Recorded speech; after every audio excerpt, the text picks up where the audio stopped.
On this episode of Game Shack, Arcade1up's XL PacMan are finally hitting the shelves in big number, but is it a day late and a dollar short for the XL form factor? I'm going to talk all about why the XL form factor might actually be the thing that sinks Arcade1up. Coming up next.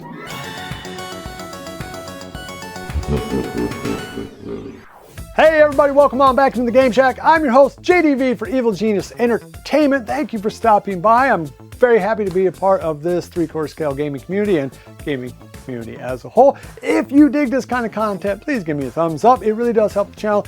And subscribe if you haven't already. Really, hit that subscribe button, all right?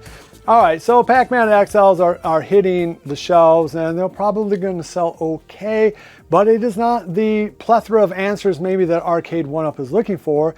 A company that now looks like it is in great danger of going belly up in another year or two if they don't stop making the mistakes that they have made over the last 5 years. They just make mistake after mistake after mistake. It always seems like one step forward, two step back. This is my third version of PacMan, and the reason why I got it as opposed to the XL is the XL $600 plus tax. You're looking at almost $650 to bring home a game that has the exact same lineup as the game I have. The PCB is exactly the same.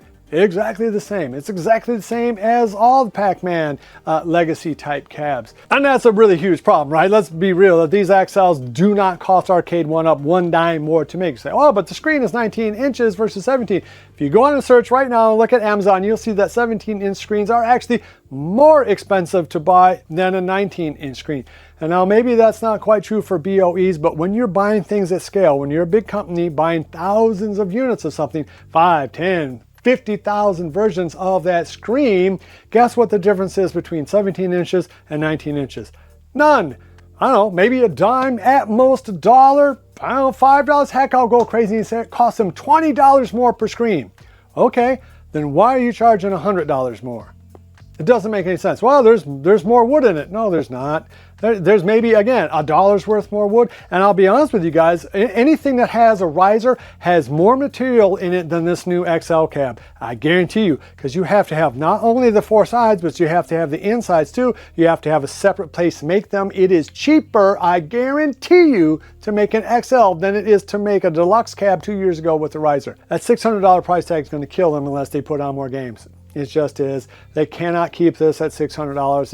And certainly as they get into ever more obscure titles, and anything is obscure compared to Pac-Man, Street Fighter, and Mortal Kombat, right? You start getting away from those big heavy hitters and you're going to have some problems. So I think that if Arcade1up is really going to make this XL lineup succeed, they got to do one of two things.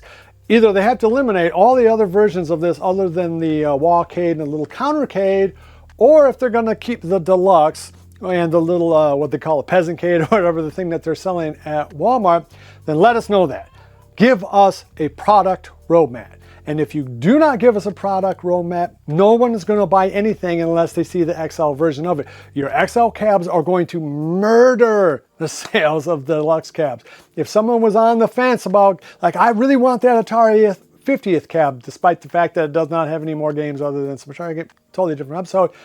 But I have a sneaky feeling that 6 months from now, they're going to have an XL version of it.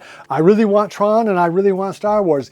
Guess what I have stopped looking for sales on the websites? Star Wars and Tron. You know why? Because I'm pretty sure we're going to see XL versions of that coming down the line. I'm not going to buy anything from Arcade1up new until I know for a fact there is not going to be an XL version of it. They really need to sort that out, and they need to be very upfront. And honestly, what they ought to do is just kill the Deluxe cabs. That's it. We made them, boom, boom, boom, and now the XL is the new Deluxe. Moving forward, if Arcade1up wants to stay in business another 5 years, kill the Deluxe cabs, bring that XL cab back down to the stratosphere where it belongs. Like, I'm talking about $400, maybe $450, at most $500. But if you're going to charge $500, you better put 20 games on there. People are done. People are done spending that much money on something that delivers the exact same thing. Moving forward, Arcade1up has to do a few things, right? They have to figure out what this product line is. You know, are you going to still do Deluxes? Are you going to still do XLs? If so, you better give us that product schedule, otherwise no one's going to buy anything.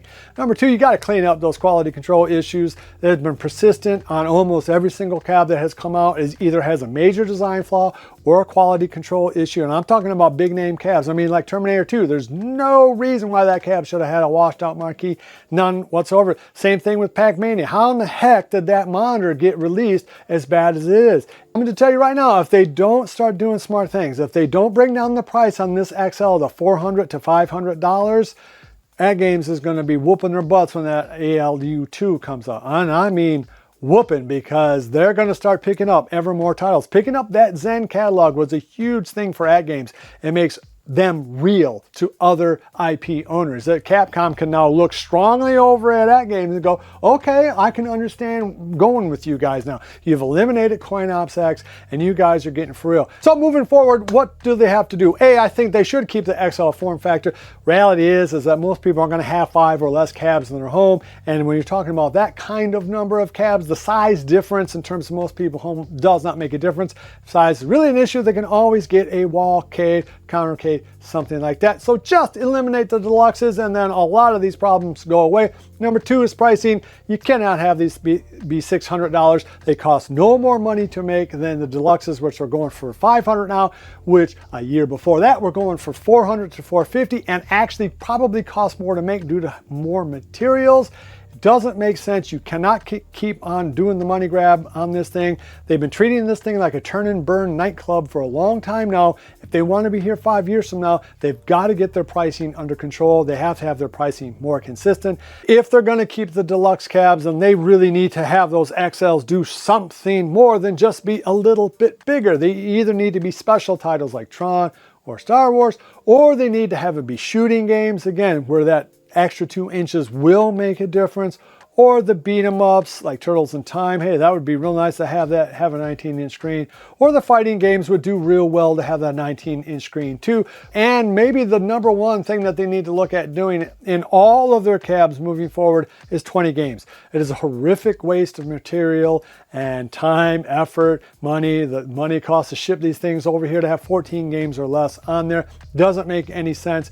AdGames has already proven time and again, well heck, Arcade proved it time and again, that you can have different companies, totally different companies have their IPs on the same cab. There's no reason why that can't happen for Arcade1up games. And certainly if you're going to stay very brand specific, then give us more of those games. If they don't start increasing the value proposition on these cabs, then people aren't going to buy them at that price tag and probably won't buy them for $100 or $200 less either. This economy is not getting better, it is getting worse. Again, something that Arcade1up needs to understand. If they're going to weather the storm of the kind of shrinking down of everything, they gotta give us more than just 2-inch bigger screen. All right, what do you guys think? Are you going to buy these XL cabs? Are you going to try to sell your deluxes? Should Arcade1up give a product lineup for each coming year? Should they eliminate the deluxe cabs altogether? And should they give us more games on these cabs? I think you guys are going to probably answer yes to all those, but I don't know. I don't think that the XL form factor is quite the slam dunk that maybe they thought. Let me know down below what you think. All right, so that's going to wrap up this episode. I hope you dug it. If you do, give me a thumbs up on the way out the door. Love each other. And until next time, I'll see you in the Game Shack. Mwah! Be sure to visit EvilGeniusEntertainment.com for exclusive content, swag, casting call news, and much, much more.